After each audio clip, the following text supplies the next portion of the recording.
Eh bien, ça y est, c'est officiel, là. Et encore une fois, ça vient pas de moi, ça vient du Reuters Institute, l'Institut de recherche sur le journalisme de l'Université d'Oxford.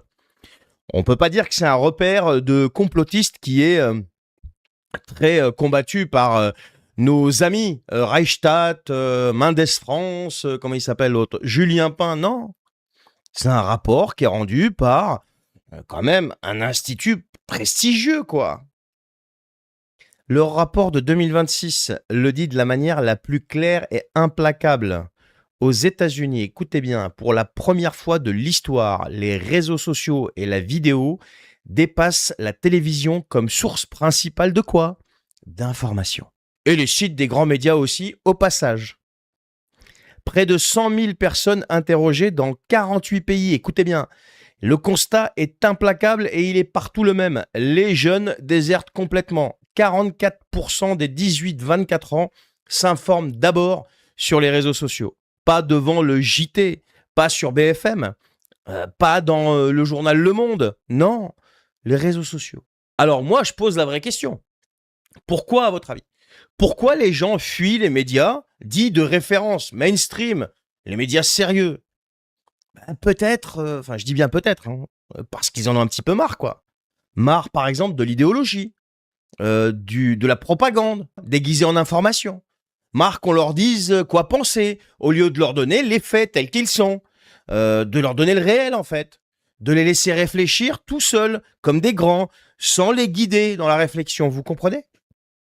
Le citoyen n'est pas idiot. Il va falloir que les journalistes le comprennent, ça. Il a senti la manipulation. Il a vu l'écart entre ce qu'on lui raconte sur un plateau et ce qu'il vit dans sa rue, et dans son boulot, et à la fin du mois. Et il a vu qu'il y avait des gens sur les réseaux sociaux qui lui parlaient que du réel, en fait, de ce qu'il vivait vraiment. Et il a fini par croire que ces gens-là, à chaque fois qu'ils vont lui apporter une information, ils vont lui apporter l'information telle qu'ils la voient et pas telle qu'ils l'entendent. Vous comprenez? Sans aucune forme de parti pris derrière ou de politique derrière. Du coup, qu'est-ce qu'il a fait, le citoyen? Il est parti chercher l'info ailleurs et il a donné plus de crédibilité aux réseaux sociaux et aux plateformes vidéo qu'au mainstream. Ça, messieurs les éditorialistes subventionnés, ça devrait quand même vous pousser à une seule chose. Vous remettre enfin en question. Arrêtez votre propagande. Arrêtez le militantisme permanent. Et redevenir tout simplement des journalistes. Mais je comprends que vous ne puissiez pas le faire puisque vous appartenez tous à des médias qui appartiennent à des milliardaires et qui vous donnent vos lignes éditoriales desquelles vous ne pouvez pas vous écarter, sinon c'est dehors.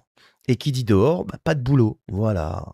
Et donc ça m'amène à dire que plutôt que de se réformer, on préfère aujourd'hui verrouiller. Voilà comment fonctionne le système, je suis désolé.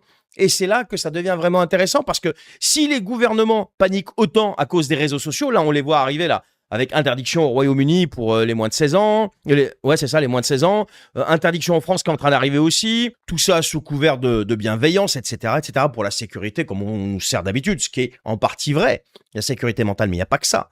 Ça sert de véhicule, si vous voulez, pour autre chose. Et donc, ce qui m'amène aussi à dire que si ces gouvernements, encore une fois, paniquent autant à cause des réseaux sociaux, c'est pas par amour de la vérité et que pour la sécurité. C'est parce qu'ils ont perdu le contrôle du robinet, les amis, le contrôle du narratif. Pendant des décennies, l'info descendait d'en haut, filtrée, calibrée, validée. Elle l'est toujours et encore plus aujourd'hui. Mais aujourd'hui, la différence, c'est qu'il y a les réseaux sociaux et l'information circule horizontalement, de citoyen à citoyen.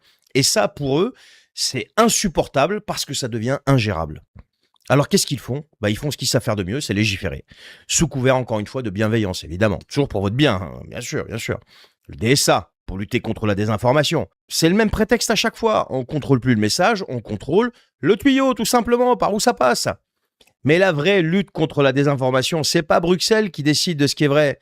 C'est la pluralité, c'est le débat, c'est le laisser les gens confronter les sources eux-mêmes, leurs idées. Le peuple aujourd'hui, je suis désolé de vous le dire, mais il commence à reprendre la parole parce que c'est qu'un début. Et ça, aucune loi, aucun règlement, aucun DSA ne pourra l'effacer. Mais vous le savez tout ça, pendant les pires périodes, les plus noires de l'histoire de ce pays, l'information a continué de circuler. Mais bien évidemment, bien évidemment. Vous pourrez pas effacer ça longtemps. Au bout d'un moment, ça circulera quand même et ça continuera d'une manière ou d'une autre. Donc, à votre place, j'apprendrai de ce qui s'est passé et je remettrai mes journalistes à faire du journalisme. Et j'arrêterai la propagande. Parce que maintenant, non seulement ça se voit, mais en plus, le peuple vous tourne le dos. Bonne journée les amis.